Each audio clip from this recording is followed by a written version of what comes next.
L'expédition de printemps de l'Académie royale est une tradition qui se perpétue depuis 2 siècles. Les ingénieurs militaires lâchent à l'avance des monstres faibles dans les montagnes pour tester le courage des étudiants souhaitant intégrer l'école de chevalerie. Le raisonnement sous-jacent est qu'il est possible de voir le vrai visage d'une personne en temps de crise, mais personnellement, je trouve cela barbare. Rick Bopan, secrétaire de la 9e escouade de défense, foufou campagne. Campagne? Des chants joyeux d'enfants résonnèrent dans la calèche. Elle faisait partie d'un long cortège de calèches qui avait quitté la capitale royale tôt ce matin-là pour la ville de Mimani, où se déroulerait l'expédition de printemps de l'Académie royale. À moins d'une demi-journée de voyage de la capitale royale, Mimani était réputée pour être une station thermale pour les nobles de souche. Il y avait plusieurs salles de chasse et un nombre disproportionné de boutiques et d'auberges pour la petite taille de la ville. Zut, comment font-ils pour continuer? Ils chantent sans arrêt depuis l'aube. Et, je ne me plains pas. C'est mieux que ces gamins qui se plaignent d'avoir mal aux fesses à chaque fois que la calèche tremble ou qui nous demandent d'arrêter parce qu'ils ont le mal des transports. Ah, c'est vrai. Ce n'est pas si mal en comparaison. Les soldats d'escorte déguisés en cochers discutaient entre eux. Pas grand-chose à faire, cependant. Ouais, eh bien, la petite fille du marquis Kelton est avec eux. Les chevaliers en patrouille ont dû se donner beaucoup de mal pour impressionner le ministre militaire. Le soldat le plus âgé acquiesça aux paroles du plus jeune. De toute évidence, les chevaliers avaient un peu exagéré. Ils n'avaient encore jamais vu un seul lapin près de la route, encore moins un bandit ou une bête. C'est mieux si on n'a pas à se battre de toute façon. Oui, puisqu'officiellement, les élèves de l'école des chevaliers sont censés assurer seuls la protection de l'expédition de printemps. Comme si s'occuper des élèves de l'école des chevaliers ne suffisait pas, l'expédition de printemps était encore plus ralentie par les candidats à l'école. De plus, ils devaient même surveiller les enfants de l'école maternelle. Ce n'était en fait qu'une simple randonnée, tous les dangers étant déjà écartés, mais tous les 2 ou 3 ans, il arrivait qu'un élève s'écarte du sentier ou tombe d'une corniche. Et bien sûr, beaucoup tombaient malades ou étaient tout simplement trop fatigués pour continuer la randonnée. En fait, porter les enfants qui abandonnaient la randonnée était pratiquement le rôle principal des élèves de l'école des chevaliers. Finalement, les carrosses s'arrêtèrent sur la place d'un petit village au pied des montagnes, près de la ville de Mimani. Les élèves descendaient des carrosses à cet endroit et se divisaient en 2 groupes, l'équipe gravissant une partie de la montagne à travers les ruines pour livrer des provisions à la forteresse et l'équipe gardant les futurs élèves pendant le voyage vers Mimani. Ces derniers termineraient leur voyage par une randonnée facile que même les enfants d'âge préscolaire, peu endurants, pouvaient parcourir en une demi-journée. Tout le monde, descendez des calèches. Répartissez-vous en groupes. Chef d'équipe, après l'appel, revenez me voir. Le professeur, costaud, lança des ordres, forçant les élèves de l'école des chevaliers à se répartir rapidement en groupes, en ligne bien nette.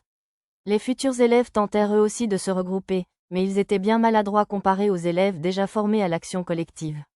S'en apercevant, le professeur leur cria « Cadets, dépêchez-vous.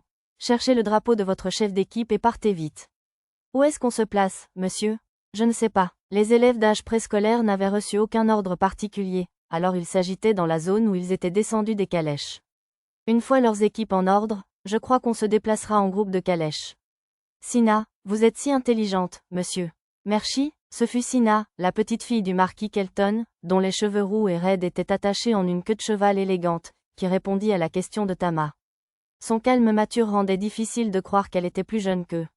Madame Sina, je m'appelle Marion, je suis enseignante à l'école des chevaliers. J'accompagne votre équipe aujourd'hui. N'hésitez pas à me contacter si vous avez besoin de quoi que ce soit, madame. Une jeune femme qui semblait être une nouvelle enseignante la salua d'un ton sec. Merci, mademoiselle Marion, mais j'apprécierais que vous me traitiez comme n'importe quel autre élève, vraiment. Oh oui, bien sûr, madame. Sina réprima un soupir, sa demande n'ayant visiblement pas été entendue. Je suis Pochi, monsieur. Tama et Tamaa, ses amis Tama et Pochi, qui avaient peut-être remarqué sa situation, saluèrent joyeusement l'enseignante. Cette vue fit sourire Sina, ce qui était plus approprié pour une fille de son âge. C'est elle, sans doute, si Marie est là.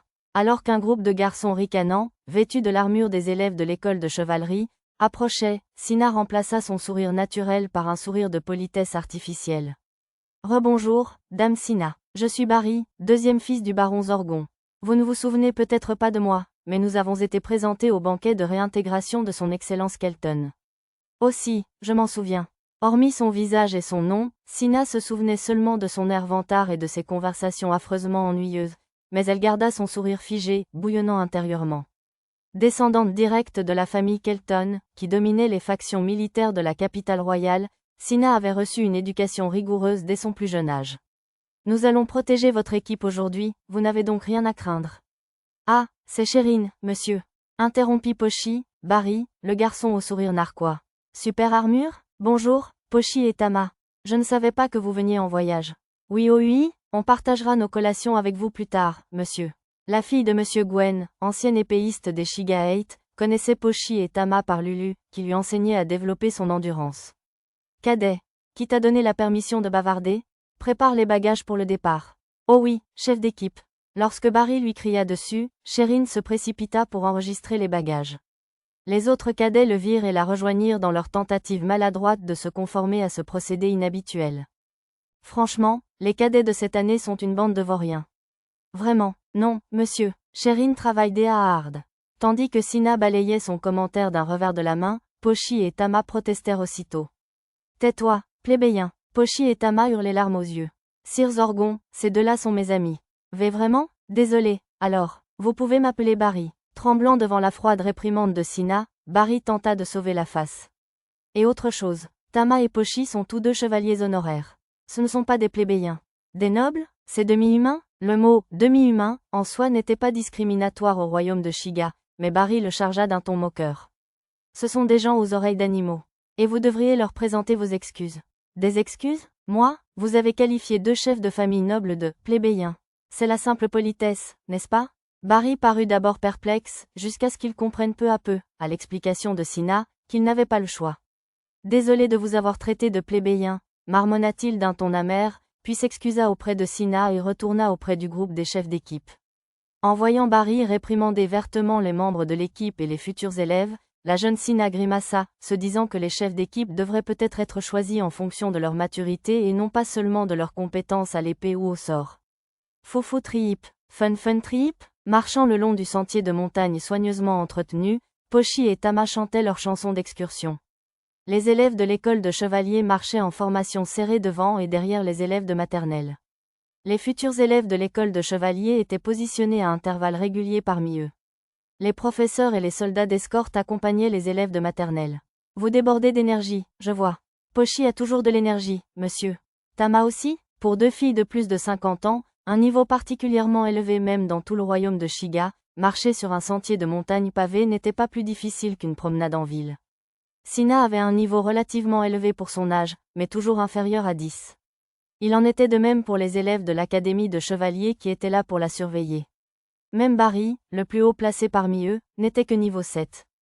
Tu prends du retard, cadet Sherine, hurla le chef d'équipe Barry. Oh oui, monsieur. Si tu n'arrives même pas à atteindre les ruines avec un fardeau aussi léger, tu seras un échec assuré. Je vais faire plus d'efforts. Sherine serra les dents et continua d'avancer malgré les torrents de sueur.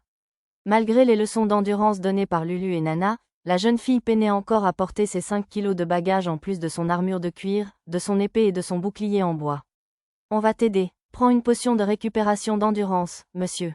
Tama soutenait le sac à dos de Sherine par derrière, tandis que Pochi lui donnait une potion dans une petite fiole. Mais Sherine refusa fermement. Non, si tu m'aides. Ce ne serait pas de l'entraînement. C'est l'esprit. Tu travailles tellement dur, Sherine, monsieur. En entendant son ton sérieux, Tama et Pochi cessèrent de s'immiscer. Tout en surveillant sa progression, ils portèrent des sacs pour Sina et quelques autres enfants à l'endurance réduite, reprenant le plaisir de la randonnée. Ce sont les ruines. On peut enfin faire une pause. Les élèves de l'école des chevaliers aperçurent les ruines derrière les arbres. Continuez comme ça, les enfants. C'est juste un peu plus loin jusqu'aux ruines. L'enseignante surveillante, Marion, utilisa un outil magique amplificateur de voix pour rappeler la file, suscitant les acclamations des enfants. Progressant à travers les arbres qui bordaient le sentier de montagne, ils émergèrent devant les ruines d'un sanctuaire dédié au roi ancestral Yamato. Après une courte pause, les élèves et futurs élèves de l'école des chevaliers commencèrent à nettoyer les alentours. Les enfants de maternelle du semestre de printemps n'étaient pas obligés d'aider, mais lorsque Sina prit l'initiative, les Kelton étaient fidèles à la famille royale, les autres enfants l'imitèrent. Tiens, il y a quelqu'un ici. En plein nettoyage, Sina aperçut quelqu'un au fond des ruines. Oh, c'est Hikaru, monsieur. Alun? Pochi accourut et Tama lui fit un signe de la main enthousiaste. Ce n'était autre qu'Hikaru, qui était en réalité le roi ancestral Yamato en chair et en os, réveillé après un long sommeil. C'est un de tes amis? Demanda Sina. Oui, Tama hocha la tête. Oh, si ce n'est pas le petit Tama, Pochi, qui est-ce? Enchanté de vous rencontrer. Je m'appelle Sina, de la famille du marquis Kelton. Mon Dieu, quelle politesse. Je suis Hikaru. Vous devez être un descendant de Teka, non? Oui, vous avez le même regard profond et sincère. Hikaru rendit la révérence polie à Sina. Comment connaissez-vous le nom du fondateur de notre famille? Oh, vous savez, on se connaît depuis longtemps. Hikaru parut mélancolique. Qu'est-ce que vous faites? Vous visitez des tombes, répondit Hikaru à Tama. Vous visitez des tombes, monsieur? Voyez-vous, les fidèles serviteurs qui ont aidé le roi ancestral Yamato à fonder le royaume de Shiga sont enterrés ici. Sina fut celle qui répondit à la question de Pochi. Oui, de si précieux amis reposent ici, murmura Hikaru. Rassemblez-vous, on part. Le commentaire d'Hikaru fut éclipsé par les cris du chef d'équipe, Barry, depuis l'extérieur des ruines. Dépêchez-vous, on ferait mieux d'y aller, monsieur. Madame Hikaru, veuillez pardonner notre impolitesse, mais il faut y aller. Hikaru fit un signe de la main tandis que les enfants se hâtaient vers la sortie. Lorsqu'ils disparurent dehors, Hikaru se retourna vers les tombes dans les ruines. Son visage de profil exprimait un mélange de profonde tristesse et de nostalgie du passé.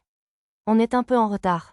Ouais, à ce rythme, on va perdre face à l'équipe qui apporte des provisions au fort au sommet. À l'avant du groupe qui empruntait le sentier de montagne en direction de Mimani, le chef d'équipe et son adjoint discutaient à voix basse. On n'a pas le choix. On prend l'autre chemin? Oui, c'est probablement notre meilleure option. Ce ne sera pas trop dur pour les cadets et les enfants de maternelle? Ils s'en sortiront. Il n'a pas plu ces derniers temps, et si des gosses ne peuvent pas marcher, on fera porter les élèves du peuple. Barry esquissa l'objection. Oh, d'accord. Ces points supplémentaires pour être arrivés en premier sont trop tentants pour qu'on les laisse passer. Je suis sûr que les gens du peuple ne s'en plaindront pas. Bon, on prend un raccourci plus loin. Avec l'approbation de son adjoint, Barry fit une annonce au reste du groupe. Attendez une minute, Zorgon. Qu'est-ce qu'il y a, Marie, je veux dire, mademoiselle Marion? Barry évita de justesse d'utiliser le surnom des élèves pour leur professeur. Ne me dites pas, qu'est-ce que c'est, monsieur? Il n'y avait rien dans l'itinéraire concernant un raccourci. Bon, j'imagine que vous ne le sauriez pas, vu que vous êtes nouvelle, mademoiselle. Ils utilisent ce raccourci presque tous les ans, voyez-vous. Mais, et puis, en tant que chef d'équipe, c'est moi qui donne les ordres. Je croyais que vous n'étiez censé prendre les choses en main qu'en cas d'urgence, non? Eh bien, je suppose que oui, mais... Profitant de la nouvelle enseignante, Barry la convainquit de reculer. En réalité, ils étaient autorisés à utiliser le raccourci lors de l'expédition d'été, car il n'y avait que des élèves de l'école de chevaliers, mais l'expédition de printemps avec des stagiaires inexpérimentés n'était pas censée le faire. On y va, c'est plus glissant que le chemin principal. Attention où vous mettez les pieds, hurla Barry, et le vice-chef ajouta un avertissement. Ça sent le vert? Beaucoup de signes de proie, monsieur. Tama et Pochi regardèrent autour d'eux avec enthousiasme. Ce sentier de gibier les attirait davantage que le sentier de montagne soigneusement entretenu. Est-il prudent de voyager sur un sentier aussi accidenté? Mais bien sûr, on assurera la sécurité de tout le monde, monsieur. De toute façon, je ne sens aucun monstre, monsieur. L'approbation de Tama et Pochi ramena le sourire à Sina. À bien y penser, je crois que mon frère a dit qu'ils avaient aussi pris un raccourci par les bois pendant son expédition d'été à l'école de chevaliers. Les mots de Sina contribuèrent à apaiser l'inquiétude des autres enfants. L'équipe de Barry, quant à elle, peinait sur le sentier. Bon sang, c'est plus dur que je ne le pensais. Le sentier de gibier était plein de virages et parfois complètement envahi par les mauvaises herbes. Ils les coupèrent de côté au fur et à mesure de leur progression. Si Satou avait été là, il leur aurait probablement fait remarquer qu'ils avaient dévié de leur route. Malheureusement, ils n'eurent pas cette chance. Dis donc, Barry, tu t'es trompé de chemin quelque part? Normalement, on devrait pouvoir voir le ruisseau maintenant. Ne m'en veux pas, toi, l'éclaireur. Va voir si le ruisseau est plus loin. Hein? Tout seul? Vas-y, bon sang, c'est un ordre. Barry envoya un des élèves du peuple en éclaireur. Le ruisseau est par là, monsieur. Pointa Pochi du doigt. N'invente rien, c'est impossible. Barry rit de la déclaration de Pochi. Ce ne pouvait pas être dans cette direction, du moins d'après sa carte mentale. Où est ce foutu éclaireur? Il fallut environ une demi-heure à l'éclaireur pour revenir, tandis que Barry attendait, irrité. Je n'ai vu aucun ruisseau nulle part. L'éclaireur semblait épuisé, mais Barry et ses amis le réprimandèrent. Tu as seulement regardé? Alors tu nous as fait attendre pour rien? On a dû se tromper de chemin la dernière fois que le chemin s'est séparé. Revenons sur nos pas, Barry. TCH. Bien. Acceptant la suggestion de son chef adjoint, Barry ramena l'équipe par où ils étaient venus. Certains élèves et enfants se plaignirent ou parurent nerveux, mais Barry les fit taire par des cris de colère. Pochi, Peux-tu dire dans quelle direction se trouve le ruisseau? Par là, monsieur. Pochi huma l'air et désigna le ruisseau à Sina. Alors on peut supposer que nous avons pris le mauvais chemin non pas au dernier endroit où le chemin s'est séparé, mais à celui d'avant. Sina transmit cette information à Barry par l'intermédiaire de Mademoiselle Marion, mais il ignora le conseil, égarant le groupe sur la piste de gibier, alors même que leurs ombres du soir s'allongeaient. Miaou, qu'est-ce qui ne va pas, monsieur? Pas de piqûre d'insectes? À l'observation de Tama, Pochi écouta attentivement. Vous avez raison, monsieur, s'écria-t-elle. Un des élèves de l'école de chevalier à proximité ricana. Vous êtes stupide ou quoi? Bien sûr que les insectes cesseraient de faire du bruit avec un groupe aussi important qui piétine. Celui qui traite quelqu'un de stupide est celui qui est stupide, monsieur. Tais-toi, stupide. La queue de Pochi s'enroula et elle se cacha derrière Sina. Malgré sa force, elle avait encore du mal à supporter les insultes. Oh, Tama grimpa à un arbre et regarda autour d'elle. Hé, toi, tu pourras jouer à grimper aux arbres après notre retour.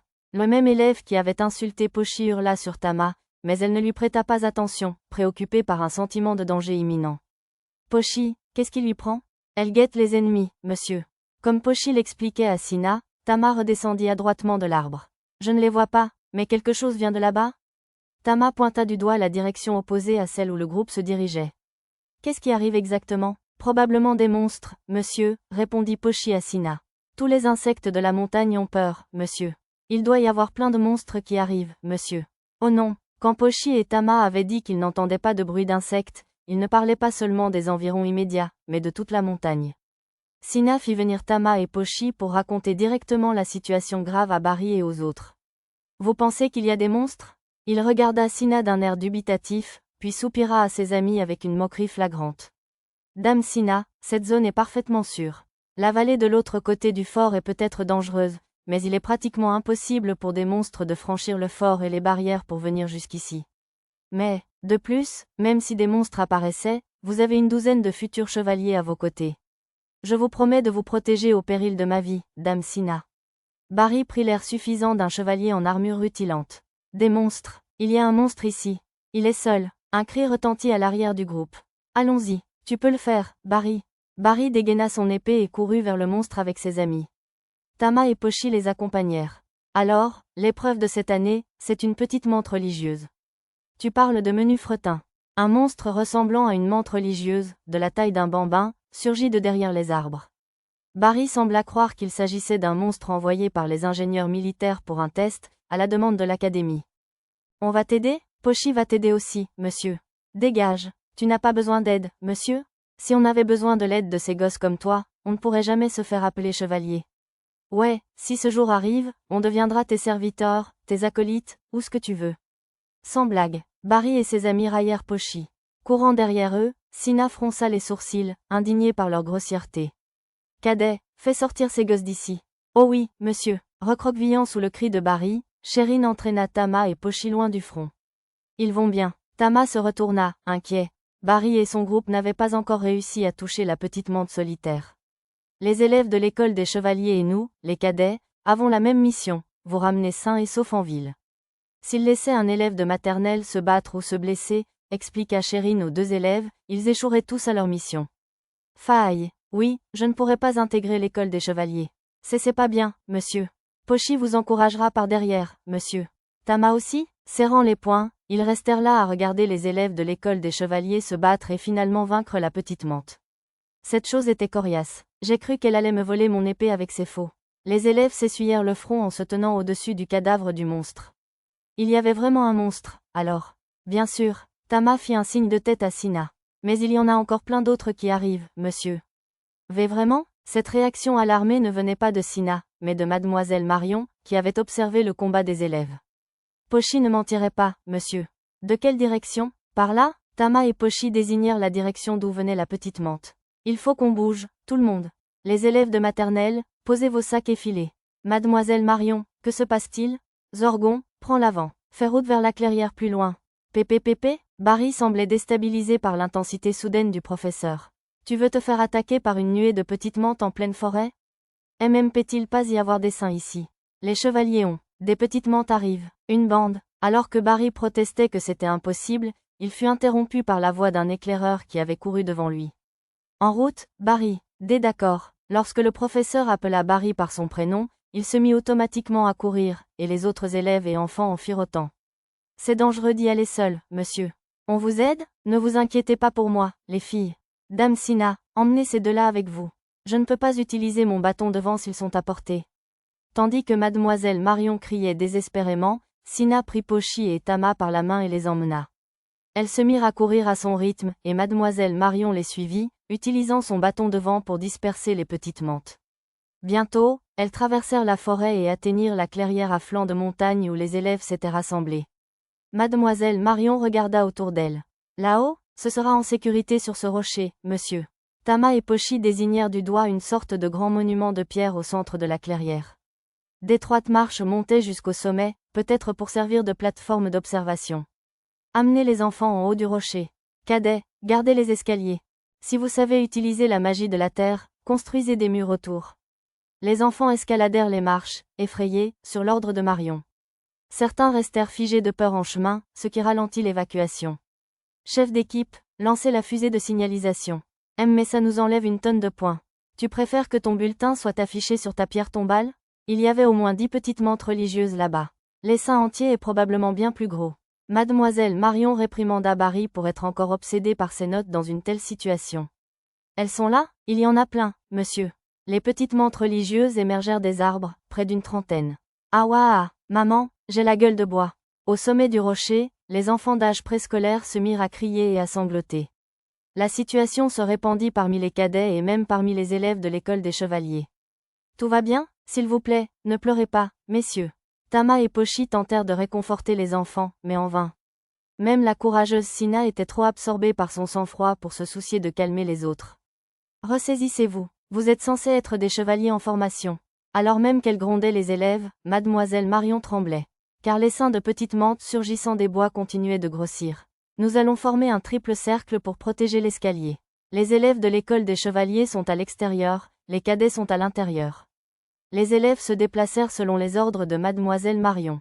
Levant les yeux vers la fusée de signalisation que Barry avait enfin tirée, mademoiselle Marion interpella les élèves. Quand les soldats du fort et de Mimani verront la fusée de signalisation, ils viendront nous sauver. Il ne nous reste plus qu'à nous assurer que tout le monde survive d'ici là. Oui, madame. Pochi et Tama, à qui il avait été interdit de se battre, ne purent qu'applaudir jusqu'à en perdre la voix. Sina et Miss Marion étaient loin de se douter qu'avec un coup de main, elle pourrait anéantir l'essaim en quelques instants. Oh, Marie, prends-la. Appelle-moi mademoiselle Marion. Mademoiselle Marion utilisait sa baguette de vent pour disperser l'essaim de petites mantes religieuses, tout en abattant les monstres qui parvenaient à traverser le cercle d'élèves avec son épée. Oh non, elle a traversé. Avant que Marion n'ait pu achever la première, une autre petite mante religieuse fit irruption à un autre endroit et se dirigea vers le cercle des cadets. Elle ne pouvait pas utiliser la baguette de vent à l'intérieur de leur formation. J'arrive tout de suite, concentrez-vous sur la défense et gagnez du temps en attendant.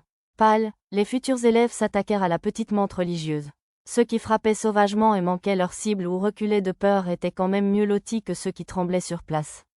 L'un d'eux frappa même son épée avec une telle violence qu'il blessa un autre cadet. Gah! L'une des cadettes fut projetée par une petite mante religieuse, lui laissant une ouverture pour atteindre le deuxième cercle, composé principalement de cadettes. Si elle franchissait cette ligne, les enfants sur le rocher seraient en danger. La plupart des cadettes étaient figées de peur. Mais une fillette parvint tout de même à se déplacer. Leçon de mademoiselle Nana. Gardez toujours les yeux sur votre adversaire. Cria Chérine d'une voix tremblante pour se donner du courage. Avec son petit bouclier, elle parvint à bloquer l'attaque de la petite mante religieuse. Cela suffisait à la projeter en arrière, mais cela bloqua les mouvements de la petite mante religieuse suffisamment longtemps pour que les autres cadettes la renversent. Leçon de mademoiselle Lulu. Même si tu tombes, relève-toi. Chérine se releva en chancelant et prépara de nouveau son bouclier. La petite mante religieuse avait réussi à percer les cadettes et à se rapprocher, mais Chérine tint bonne avec son bouclier, même les larmes aux yeux. Arrêtez-les net, puis balayez les jambes. Chérine utilisa son épée courte pour balayer les pattes médianes de la petite mante. Elle tituba en arrière et les autres cadets fondirent sur elle, mademoiselle Marion arrivant juste à temps pour lui asséner le coup de grâce. Mademoiselle Lulu, mademoiselle Nana, j'ai réussi.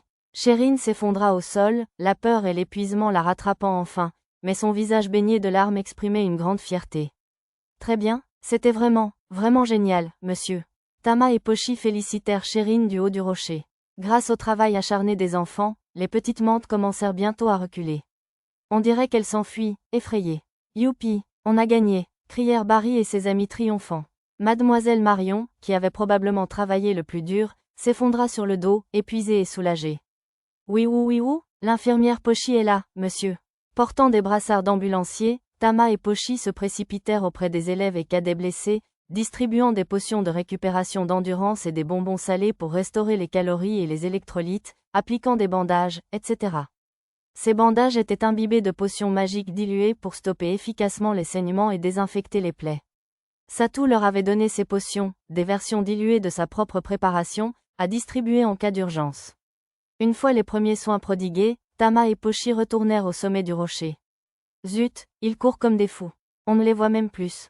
Ouais, c'est vrai. Alors que Barry donnait un coup de coude suffisant à son vice-chef, ce dernier fronça soudain les sourcils. Pourquoi ont-ils fui ailleurs dans la forêt que là où ils étaient venus? Qui sait, peut-être que leur chef est passé par là. Barry haussa les épaules sans hésiter la question du vice-chef. Deuxième round? La deuxième vague est sur le point d'arriver, monsieur. Tama et Pochi rapportèrent d'en haut.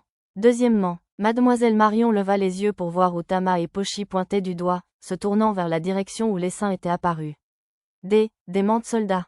L'institutrice hurla en voyant surgir un monstre bien plus dangereux. L'entraînement militaire standard enseignait que vaincre une mante soldate nécessitait plusieurs chevaliers de haut rang, voire une escouade entière. Si elle risquait vraiment sa vie, Mademoiselle Marion ne pourrait en vaincre qu'une ou deux, au mieux. Avec l'aide des élèves de l'école des chevaliers, il pourrait peut-être en abattre 4. Mais ce furent 8 mantes soldats qui surgirent des bois. Même s'ils évacuaient tous vers le sommet du rocher, impossible de prédire combien de vies seraient perdues avant l'arrivée des renforts. C'est peut-être mieux que je ne vive pas assez longtemps pour voir comment ça se termine. Mademoiselle Marion envoya les cadets se replier au sommet du rocher et ne garda au sol que les meilleurs combattants parmi les élèves, déplaçant les autres vers l'escalier. Les mantes soldats envahirent la clairière, leurs yeux composés fixés sur les élèves. La plupart ne semblaient pas les considérer comme une menace. Toutes, sauf une, se mirent à dévorer les cadavres des petites mantes. Cannibalisme. Les petites mantes religieuses ont dû les fuir. Quelques élèves murmurèrent entre eux pour apaiser leur peur. Ça arrive, restez concentrés. La seule mante religieuse qui ne s'intéressait pas aux cadavres chargea vers les élèves. Vent, frappe mon ennemi. Ça ne marche pas? Le tir de vent de la bâtonnette de vent du professeur ricocha sur la carapace de la mante religieuse, la ralentissant un instant avant qu'elle ne reprenne sa charge. Ce seul fait suffisait à prouver à quel point elle était bien plus dangereuse que les petites mantes religieuses.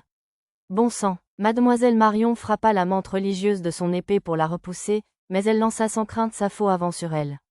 Le bouclier du chevalier. Le robuste bouclier du chevalier, renforcé d'acier, fut transpercé d'un seul coup par la griffe de la mante, semblable à une pioche, au grand désespoir des élèves. D'un coup de faux, il arracha le bouclier empalé et utilisa l'autre pour faucher Mademoiselle Marion. Ah! Marion utilisa son épée pour parer le coup, mais la lame se plia sous la force et lui échappa des mains. Les élèves hurlèrent tandis que leur professeur était projeté au sol. On est en danger. Qu'est-ce qu'on fait, Barry? Hein? Qu'est-ce qu'on fait? Barry, censé être le chef d'équipe, répéta la question, paniqué. En première ligne, préparez vos boucliers. Environ la moitié des élèves obéit à l'ordre du vice-chef. L'autre moitié balbutia des choses comme « mais ils vont se faire déchirer comme du papier » et se cacha derrière leurs camarades. Tandis que la mante soldate les fixait, Sina crut que le monstre ricanait. Ça y est, la mante soldate piétina les élèves sans difficulté. Aucune vie n'avait encore été perdue, mais les bleus, les fractures et les coupures étaient trop nombreux pour être comptés. Enon va mourir. On va tous mourir. Barry se recroquevilla derrière ses amis, le regard vide. Barry, quels sont tes ordres? Tu es censé être chef d'équipe. Veffel, je démissionne de mon poste de chef. C'est tout, je m'enfuis pendant que vous. Non, attends, ça ferait mauvaise impression. Oh, je sais, je vais chercher de l'aide. Je ne m'enfuis pas, je vais signaler la situation. Qu'est-ce que tu racontes? Je suis trop important pour mourir ici, voilà. Le vice-chef attrapa le bras de Barry, et Barry le frappa d'un coup d'épée. Toi, le vice-chef fixa le sang qui coulait de sa main. Barry l'ignora et s'enfuit aussi vite qu'il le put. Attends, Barry, emmène-moi avec toi. Les acolytes de Barry se mirent à courir après lui, suivis de près par quelques élèves. Les mantes soldats les observèrent un instant, mais ne semblèrent pas s'en soucier suffisamment pour les poursuivre. Bon sang, on va devoir protéger tout le monde seul. Oui, monsieur. Les élèves restants semblaient au bord des larmes en répondant aux cris du vice-chef. À ce rythme, on va tous se faire tuer. Observant la bataille du haut du rocher, Sherine serra le poing en entendant le murmure de Sina. Elle dévala les escaliers jusqu'au sac des professeurs, au pied du rocher, et sortit l'outil magique amplificateur de voix. Garde, je sais que vous me surveillez. S'il vous plaît, venez sauver tout le monde. Mais même après que Sherine eut crié avec l'outil magique, les observateurs dans l'ombre de la forêt ne bougèrent pas. Ils étaient certains que cette attaque monstrueuse était l'œuvre des rebelles du duché de Vistal qui en avaient après elle. Supposant que leur objectif était de kidnapper Sherine pendant que les monstres occupaient le groupe, ils attendaient de les capturer dès leur apparition. Pour ces hommes, leur mission devait être plus importante que la vie des autres. S'il vous plaît, quelqu'un, n'importe qui, aidez-nous, implora Sherine du fond du cœur. D'accord, bien reçu, monsieur. Tama et Pochi, qui avaient suivi Sherine dans les escaliers avec Sina, saluèrent. Apparemment, ils s'étaient retenus tout ce temps pour éviter à Sherine une mauvaise note. Tama, Pochi, tu peux faire ça? Mais bien sûr, du calme, monsieur. Tama et Pochi s'apprêtèrent à sortir leurs épées de leur sac de fée, mais s'aperçurent qu'ils avaient laissé leur sac à dos sur le rocher et s'agitèrent, paniqués. Puis ils ramassèrent des épées lâchées par des élèves en fuite et prirent une pause calme comme si de rien n'était. Êtes-vous sûr que tout ira bien? Oui, bien sûr, monsieur. Tous deux rassurèrent Sina, l'air inquiet. Pochi lança un regard tendu à Tama. Tama, 30%, monsieur. Oui. Tama et Pochi appuyèrent sur les boutons des bracelets limiteurs de puissance qu'ils portaient au poignet. Conçus à l'origine pour jouer avec les enfants de Labyrinth City sans craindre de blesser qui que ce soit, ces bracelets étaient progressivement devenus plus perfectionnés, au point de pouvoir être réglés sur 4 niveaux de puissance différents. C'était en pourcentage plutôt qu'un système plus simple à comprendre, inférieur, faible, moyen, élevé, à cause de l'obsession d'Arisa pour un manga de combat particulier lorsqu'elle était jeune. Déchaînant une petite partie de leur puissance, Tama et Pochi coururent vers les monstres. Bon sang, Tama dépassa la mante soldate à toute vitesse, et sa patte se fendit à l'articulation. Oh mon Dieu, Pochi passa à l'action, et le long cou de la mante, qu'aucun élève n'avait réussi à entamer, se fendit soudain en deux. Oh mon Dieu, vous deux! Sina frappa des mains de joie. Les élèves qui se battaient pour leur vie quelques instants plus tôt observaient maintenant le duo invincible, les mâchoires touchant presque le sol. Elle a tranché cette solide patte de mante soldate avec une simple épée de fer. C'est parce qu'elle a visé les articulations. Le plus fou, c'est l'écorché qui lui a tranché la tête. Imbécile! Tu te rends compte comme ce serait dur de viser cette articulation de faux jambes quand elle se balance comme une folle? Pochi et Tama sourirent timidement aux louanges des élèves. Mince, les autres arrivent par ici. Tout le monde blêmit au cri du vice-chef. Enfin, pas tout le monde. Ne vous inquiétez pas, soyez heureux. Les insectes ne sont que des insectes, peu importe leur nombre, monsieur. Tama et Pochi se ruèrent vers les mantes soldats qui approchaient. Mort rapide au mal, monsieur. Les monstres meurent s'ils sont tués. Personne ne fit de commentaires sur les phrases étrangement décalées de Tama et Pochi. Les deux se précipitèrent autour des mantes soldats, les abattant l'une après l'autre. Une? Trop facile, monsieur. Une fois toutes les mantes soldats vaincus, les deux se mirent automatiquement à ramasser les noyaux, par habitude, par leur vie labyrinthique. Les noyaux de menthe religieuse valent 20 brochettes de viande, monsieur. Dénuder les carapaces aussi? Bien sûr, monsieur. Si on les retire en un seul morceau, ça vaut 15 brochettes, monsieur. De toute évidence, ils évaluaient la valeur des choses en brochettes de viande. Il y a quelque chose sur la tête, monsieur. Un skriou? Tama et Pochi récupérèrent des pièces métalliques enfoncées dans les têtes des monstres. Sans s'en rendre compte, il s'agissait d'objets magiques de contrôle des monstres, introduits clandestinement depuis l'Empire des Belettes. Alors, on est sauvés. Ouais, ces deux-là ont vaincu tous les monstres. Oh, heureusement. Apprenant que la menace avait été éliminée, les élèves s'effondrèrent au sol, tandis que les enfants se mirent à pleurer de soulagement. Oh, ce n'est pas bon, monsieur. Tama et Pochi paniquèrent en entendant ces pleurs. Elles hésitaient entre offrir des bonbons aux enfants ou sortir leurs précieuses réserves de viande séchée. Ne vous inquiétez pas, laissez-les pleurer jusqu'à ce qu'ils s'épuisent. Sina s'approcha d'elle, accompagnée de Sherine. Merci, Tama et Pochi. Je suis si fière de vous compter parmi mes chers amis. Naïe, Pochi est fière aussi, monsieur. Tama et Pochi tressaillirent de joie au compliment de leur ami. Merci beaucoup à vous deux. Vous nous avez tous sauvés. Sherine inclina la tête devant elle. Ne vous inquiétez pas, soyez heureux. On a fait ce qui était naturel, monsieur. On devrait plutôt se préoccuper de soigner les blessés, monsieur. Sherine se leva alors pour porter secours à son professeur et aux élèves plus âgés. Une fois qu'ils seront soignés, on devrait peut-être partir au plus vite, suggéra Sina. Oui, je vais demander aux autres cadets de nous aider aussi. Sherine se mit à courir. Mais un instant plus tard, cette atmosphère optimiste vola en éclats. Aïe! Quelqu'un poussa un cri. Il provenait de la direction où Barry et les autres s'étaient enfuis. Il y a des monstres là-bas aussi? Sina semblait anxieuse. Il y eut une série de petites explosions, et plusieurs ombres traversèrent l'air. Leur silhouette appartenait clairement à des hommes en cape noire, et non à de jeunes garçons. Qu'est-ce que c'était? Barry et les autres ne savent pas utiliser la magie du feu. L'observation du vice-chef était juste, l'utilisateur de la magie du feu et les hommes en cape noire étaient les gardes chargés de surveiller Sherine. Regardez, c'est Barry et les autres. Ils sont tous là. Barry et ses complices sortirent de la forêt, mi-courant, mi-dégringolant. Derrière eux se trouvait un tigre géant rayé rouge et noir. Si quelqu'un possédant la compétence « analyse » était présent, il verrait qu'il s'agissait d'un tigre aérien de niveau 48. Mia, ça a l'air délicieux, monsieur. Tama et Pochi se léchèrent les babines en voyant le tigre balai. Ce monstre s'amuse avec mes aînés, murmura Sherine. Le tigre balai, avec la nature de toute créature féline, jouait avec sa proie en fuite. C'était peut-être une chance, cependant. C'était probablement la seule raison pour laquelle Barry et ses amis étaient encore en vie, malgré la poursuite d'un monstre bien plus puissant qu'eux. Tama, Pochi, s'il vous plaît, sauvez-les. Sherine leur demanda de secourir ces mêmes garçons qui la taquinaient sans cesse. Bien sûr, c'était uniquement parce qu'elle ignorait la puissance du tigre aérien qu'elle pouvait formuler une requête aussi imprudente. Ah oui, si, laissez-nous faire, monsieur. Tama et Pochi acceptèrent sans hésiter. Peux-tu vraiment combattre cette bête? S'écria Sina, alarmée. Mais bien sûr, elle a l'air un peu forte, quand même, monsieur. 100%? Oui, monsieur. À pleine puissance, monsieur.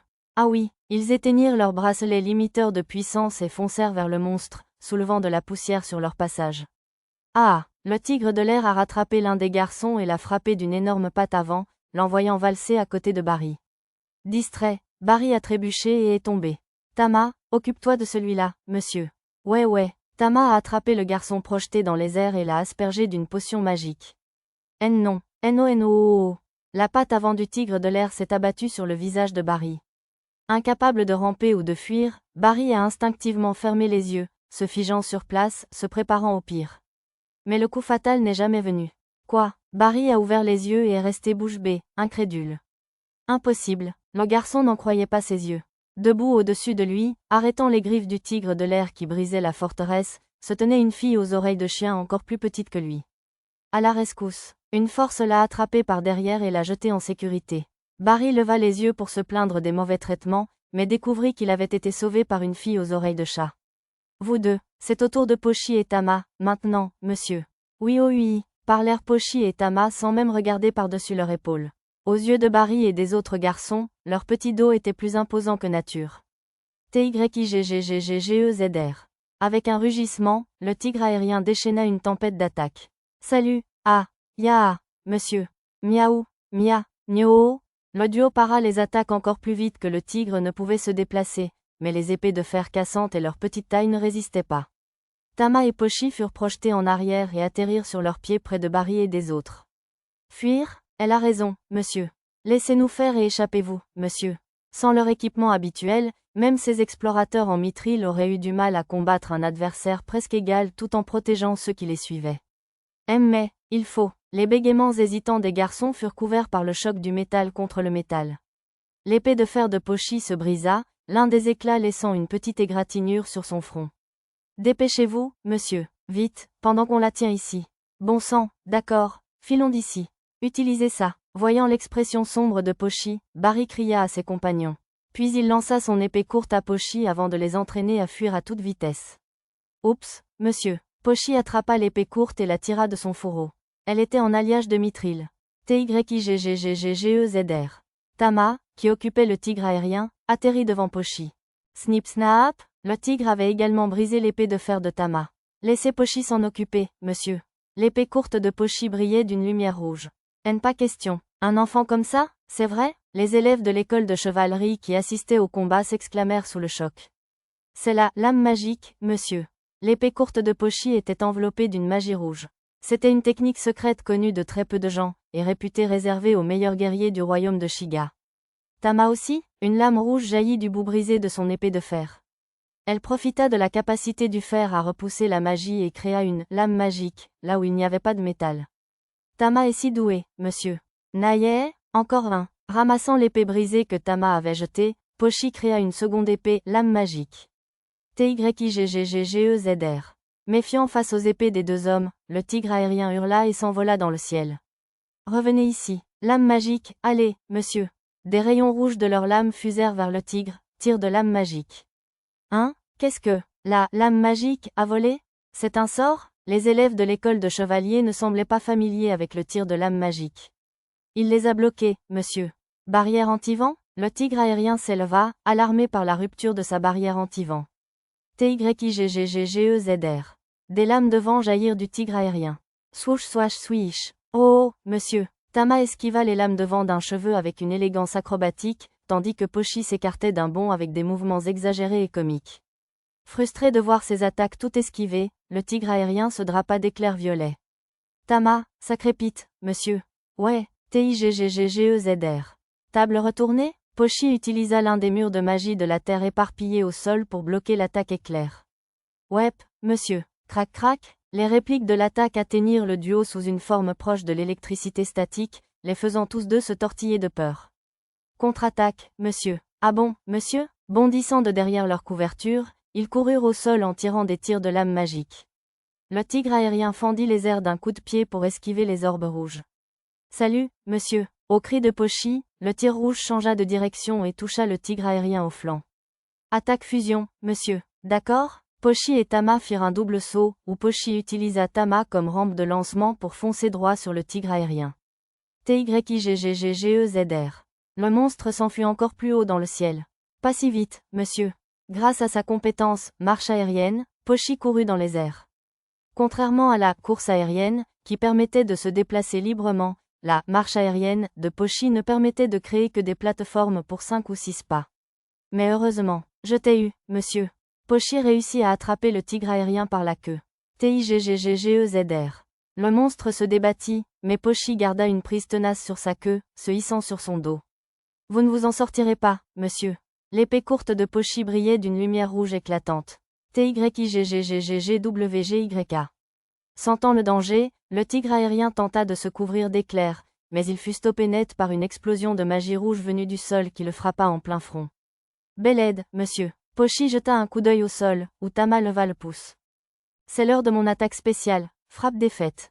Le coup spécial de Pochi frappa la base du cou du tigre à bout portant. Il transperça aisément la barrière défensive du tigre aérien, déchirant sa fourrure métallique et ses tendons d'acier, pour finalement percer l'os épais qui protégeait son tronc cérébral.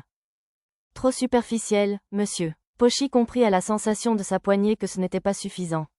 Contrairement à son épée magique habituelle, cette épée courte en alliage de mithril n'avait pas un degré suffisant de pénétration magique. GWGYKAA. Le corps du tigre aérien se tordit dans les airs en réaction aux dégâts inattendus. Toujours dans une position précaire après avoir utilisé son attaque spéciale, Pochi perdit l'équilibre et s'envola. Ah, monsieur. Avec un cri de surprise, Pochi s'effondra vers le sol, ralentissant son impact avec Skywalking. Mais comme le tigre aérien était si haut dans le ciel, elle manqua d'utiliser Skywalking, alors qu'elle n'était encore qu'à mi-hauteur. Oh, monsieur. Pochi s'agita dans les airs jusqu'à ce que Tama vienne la récupérer, tel un écureuil volant dans sa cape rose. Je t'ai eu. Merci, Tama, monsieur. Pas de souci. Les deux femmes se sourirent. GWGYKAA. Les oreilles dressées par le hurlement derrière elle, Tama lança Pochi au sol. Plusieurs lames de vent fendirent l'air entre elles, des attaques du tigre aérien. Il était si puissant qu'une attaque spéciale en un point vital ne suffisait pas à le tuer.